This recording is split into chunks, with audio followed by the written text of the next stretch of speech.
So, welcome to today's live lesson, which is going to be about adverbs and what they are, what you can do with them, how to get them put into your essay. And of course, a lot of that depends on your essay plan. You must always plan your essay, then it's going to be easier for you to write in the long run. Okay, this is very important. Otherwise, you're throwing away marks. I'm very anti throwing away marks. So you need to know your bits of grammar here and there.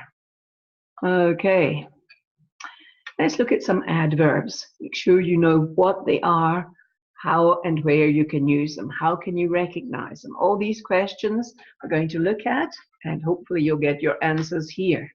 And then in your future assignments, you'll be able to pepper them here and there as appropriate with adverbs. Right, what is an adverb? That's, of course, the very first question. And basically, it's simply a word that describes a verb, an adjective, or another adverb. Okay, that's all it is, nothing too difficult. Now, how do you recognize an adverb? All you need to do is ask the adverb questions, as they're called. How is somebody going to do something in your essay? Loudly, peacefully, quietly. You'll notice how most of them end in ly, because most adverbs end in ly. Though, of course, being the English language, there's going to be some exceptions to that rule. Also answers another adverb question is where. That's a place. Here, there, everywhere. Can be anywhere, whatever your location or setting could be in your assignment, that's what you can stick in as an adverb. When, timing we're talking about, yesterday, now, tomorrow, at 5 o'clock. All these are adverb questions. A final one, why, and this could refer to the young lady who's in the cake shop now because she wanted cake. Why usually answers because, and typically you might use more than one adverb to answer this question. And the answer can also be called an adverb phrase or an adverbial phrase,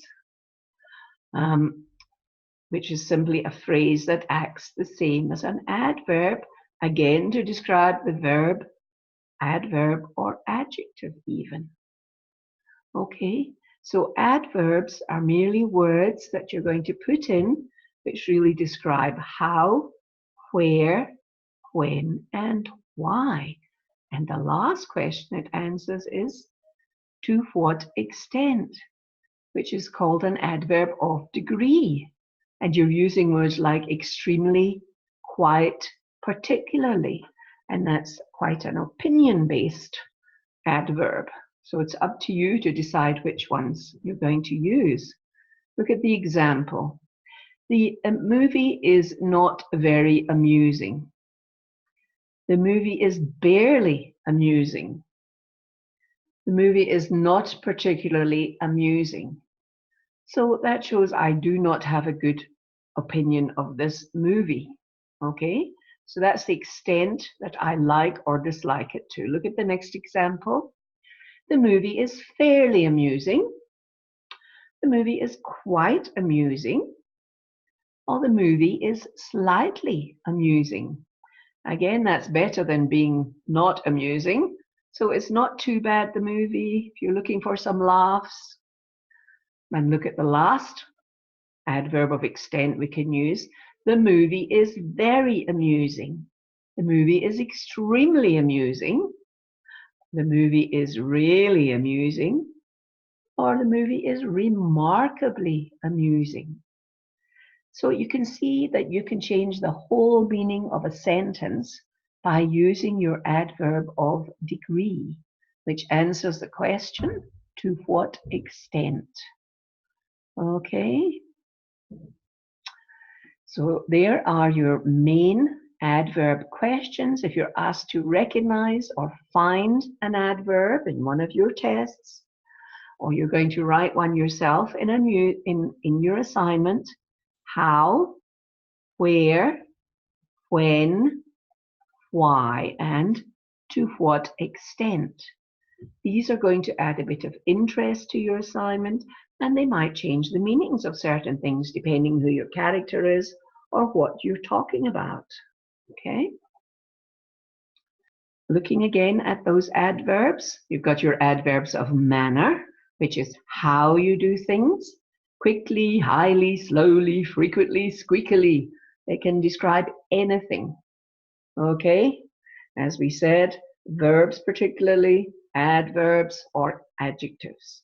The adverbs of frequency, how often you do something, hardly, often, seldom, twice, always. That's just some other examples. Adverbs of time, now, just now, recently, soon, never. Okay? Your adverbs of place, near, far, up, down, around. And then your adverbs of degree, to what extent, rather, I'm feeling rather tired. Absolutely, he wrote an absolutely amazing assignment. Greatly, he was greatly inspired by his superhero. Totally, I am totally exhausted. Okay, I'm not just exhausted, I'm totally exhausted. Partially. Is your assignment finished? Well, it's partially completed. So there, your adverbs of degree. So answering the questions, how, where, when, why, and to what extent. Okay, adverbs are not too difficult as long as you can recognize them. And if you can put them into your assignments, as I said, the marking criteria now have all got a section that says certain marks. You must have at least 2 or 3 adverbs. You must have 2 or 3 adjectives, etc. So don't just get 0 for the adverb section, right? I don't want to see that in anybody's assignment. Okay, right, let's move on. If you get any questions, you can stick them on the web chat there. Right, how to use adverbs in writing. In other words, in your assignment. How do you decide which adverbs to use? Okay, right then. While you are doing your essay plan, which you must always do before any essay to make your life easier, why not take 5 minutes to make a plan? Even if it's 10 minutes or 15 minutes, who cares? You're going to do a good plan. You might be able to use some of what you've written the very first time in your future assignments, okay? So you write a list of, or you create, say, something like a spider diagram of adverbs that you might use in your essay. Then they're at your fingertips for easy access when you start writing. If you've already thought of them, you don't need to do too much thinking. You just need to choose something from your list. Now here's a spider diagram. We've got some adverbs here, usually to do with the word completely. Remember, you also get points for and marks for writing synonyms. That's another thing you'll see in the marking criteria. Have they used synonyms as well as adverbs and adjectives? So let's look at the word completely. I am completely and thoroughly exhausted. Let's look at which words we can use as well. Entirely, absolutely, perfectly, utterly. I am utterly exhausted. I am totally exhausted. I am wholly exhausted. I'm positively exhausted. I'm thoroughly exhausted. I'm entirely exhausted. Absolutely exhausted. I'm perfectly exhausted. So there is a whole bunch of synonyms and a whole bunch of adverbs that now you've got at your fingertips. You can use any of these to describe any verbs or adverbs or adjectives in your essay. Okay, so that is a type of spider diagram, you see, of where all the words, you're going to make a list of list 1, list 2, list 3.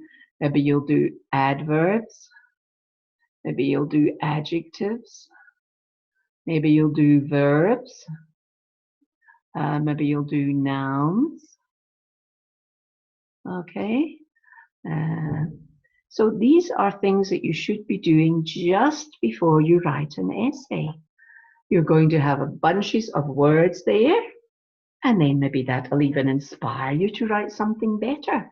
But as we said, they're all going to be at your fingertips just when you need them. So it's going to be fantastically easy for you to write either a draft essay or maybe even your straight essay, if you can see where to put these words in. Now we're going to look at an example of that just now. Okay, as I said, any comments on anything?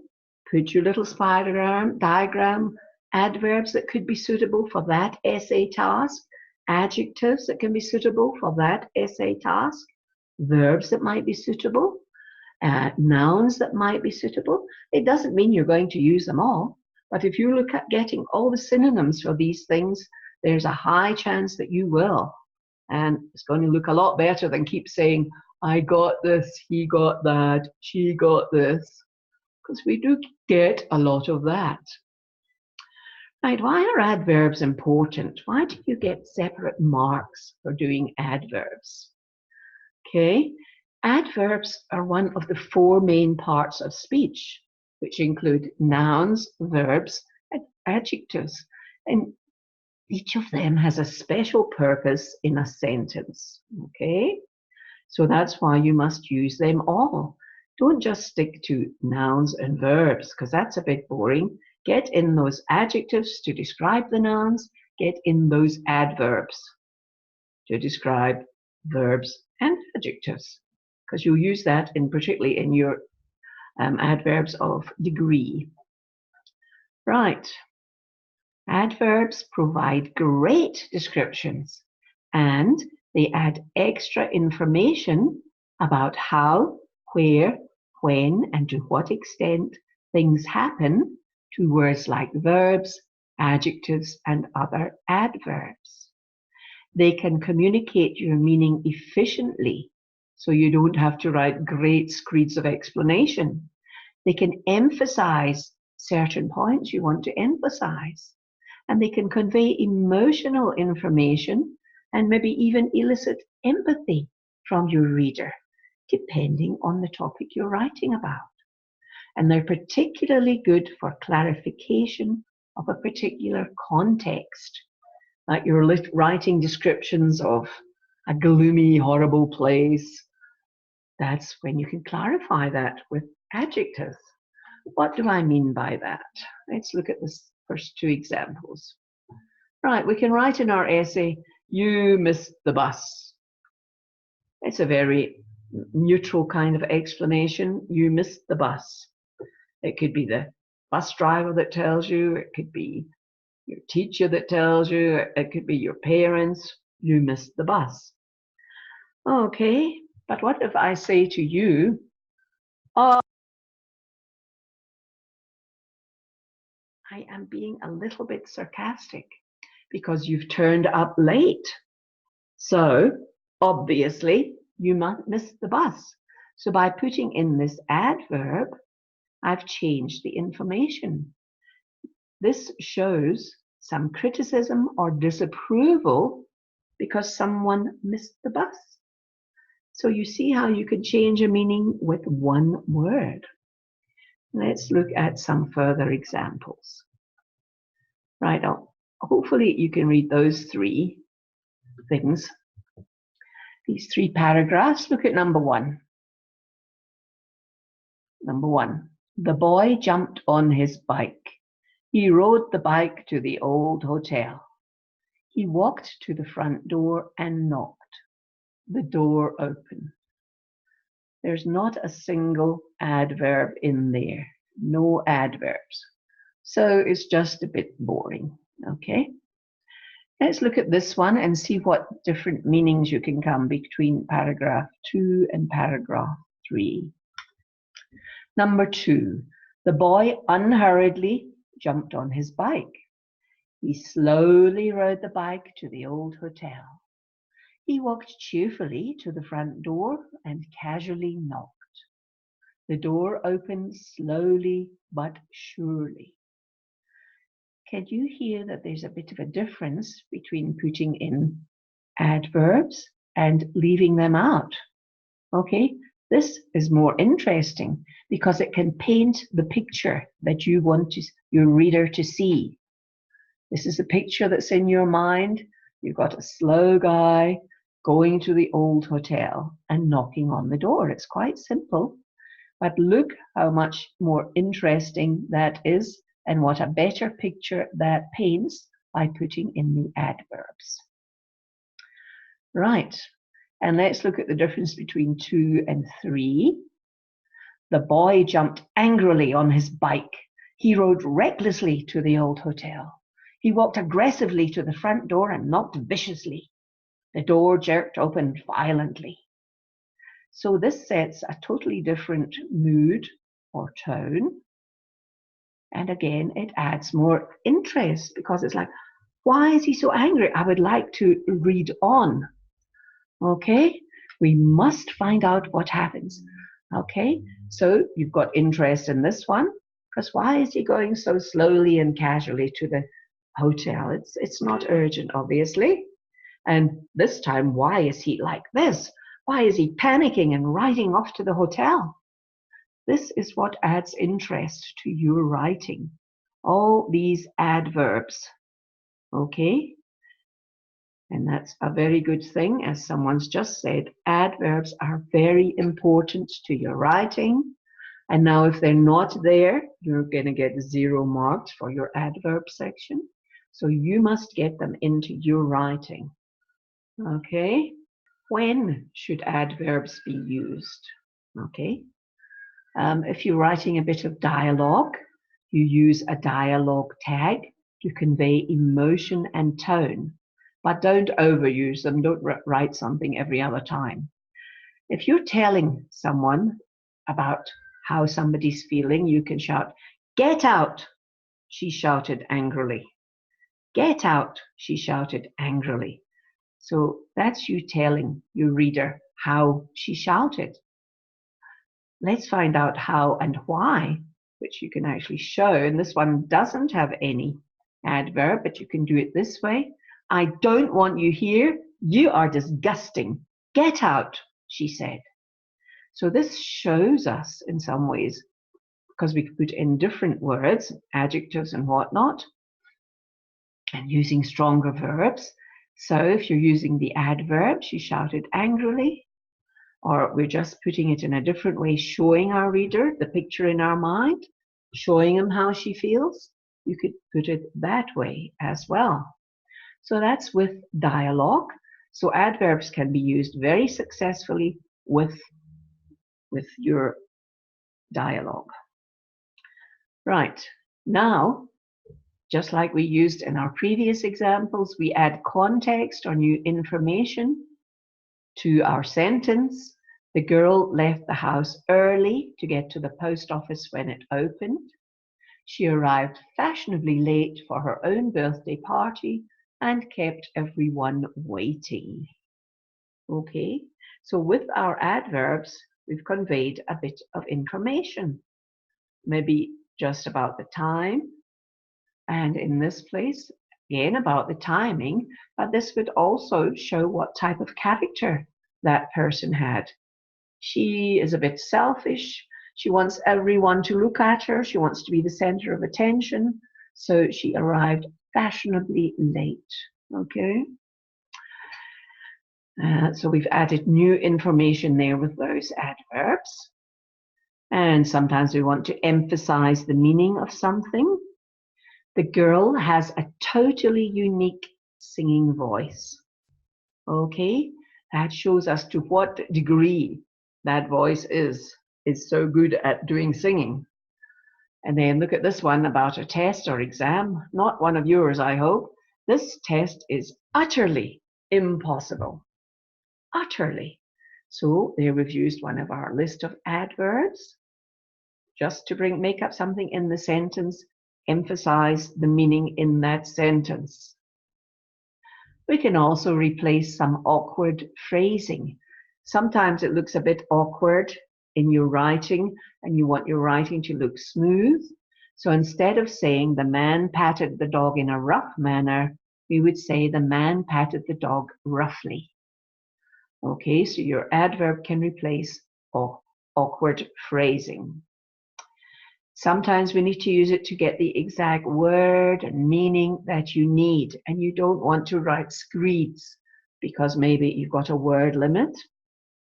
Okay, so instead of saying the old man sat by himself, we would say the old man sat alone.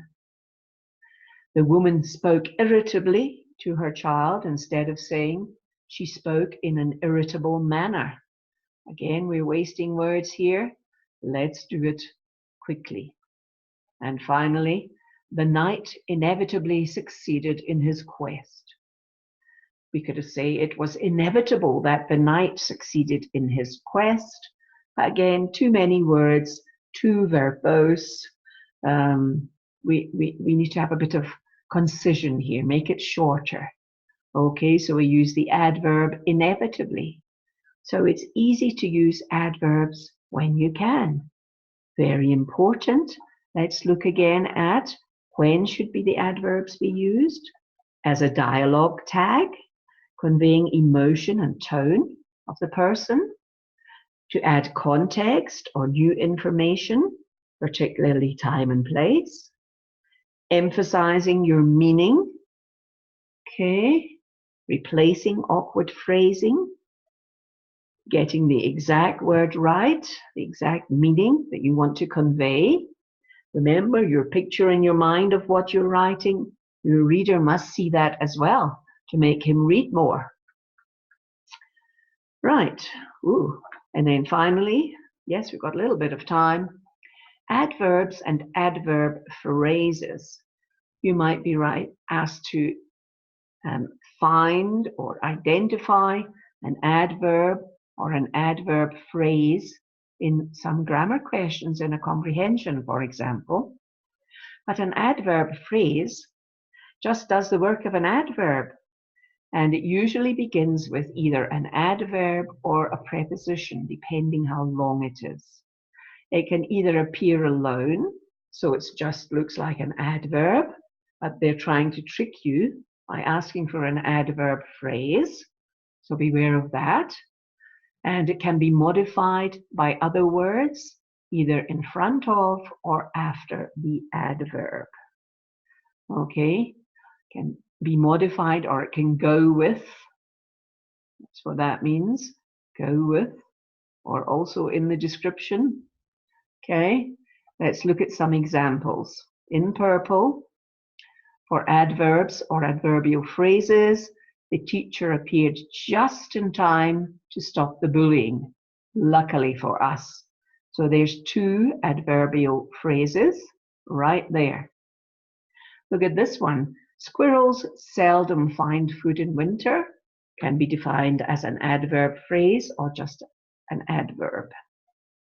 He almost never has sugar in his coffee unless he's feeling ill. Okay, adverbs of time and adverb of degree. Almost never. Oh, here's a lovely one. If you've got cats, the cat puked right there. The place, the exact place. Okay, not very nice, but again, adverbs show you that meaning. He eats quite healthily. So he's not totally healthy, but he's quite healthy. That shows the degree of healthiness. Okay, and it describes exactly how he's eating. She feels sick about traveling alone. Adverbial phrase beginning with a preposition, about. Okay. Very few students do homework enthusiastically. Okay. Very few So not very many. Okay. Again, the degree of how many students, and enthusiastically how. There were few non-fatal diseases in those days. So we're talking about maybe hundreds of years ago. In those days, everything just about killed you, from toothache to whatever, because it couldn't be cured, and there were no antibiotics. Again, here's another adverb of time, adverbial phrase. He left town a few months ago. Tells you when, and it helps perhaps with the setting or location that you're going to discuss in your assignment. Now here's one that's a long phrase. She played the piano in a beautiful manner, starting with a preposition, but it is an adverbial phrase. What could we substitute that for? She played the piano beautifully. Okay. And then our final example, once upon a time. Okay, that's your when question answered. So all those examples answer those questions we discussed at the beginning. How, where, when, why, and to what extent. Okay, guys. We're running out of time again, but hopefully you've learned something about identifying adverbs or adverbial phrases, and you can put some in your essays from now on to get very many marks. Thanks everyone for joining us, and hopefully I will see you next time. Okay.